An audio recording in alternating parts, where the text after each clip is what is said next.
अस्सलामु अलैकुम वरहमतुल्लाहि वबरकातुहू। दोस्तों, आज हम कुवैत की एक बड़ी अपडेट आप दोस्तों के साथ शेयर करने वाले हैं। जो कुवैत में रहने वाले और कुवैत में जाने वाले अजनबी लोग हैं, उन तमाम लोगों के लिए काफ़ी ज़्यादा बड़ी और इम्पोर्टेंट होने वाली है। चलिए फिर बढ़ते हैं अपडेट की तरफ और पूरी अपडेट आप दोस्तों के साथ शेयर करते हैं।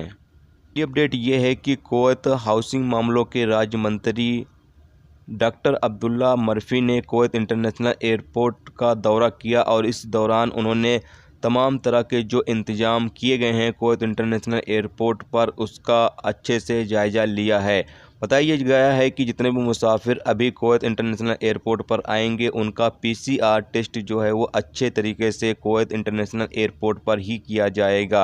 यानी बेहतर तरीके से पीसीआर टेस्ट वगैरह जो है वो किया जाएगा और लेबोरेटरी जो है वो कुवैत इंटरनेशनल एयरपोर्ट पर जो है वो कायम कर दी गई है। बाकायदा वहाँ पर पीसीआर टेस्ट मुसाफिरों का किया जाएगा और ज़्यादा तादाद में किया जाएगा। उसके बाद ही उनको कुवैत के अंदर एंट्री करने की परमिशन जो है वो दी जाएगी।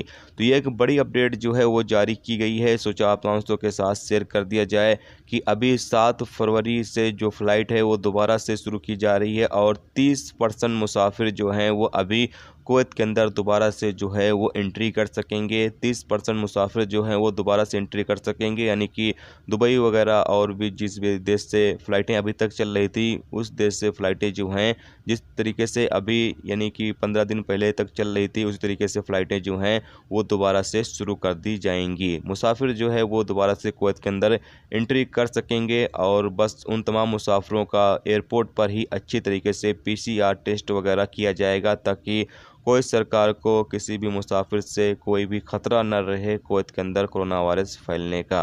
तो ये कुछ नई अपडेट जारी हुई थी, सोचा आप दोस्तों के साथ शेयर कर दिया जाए।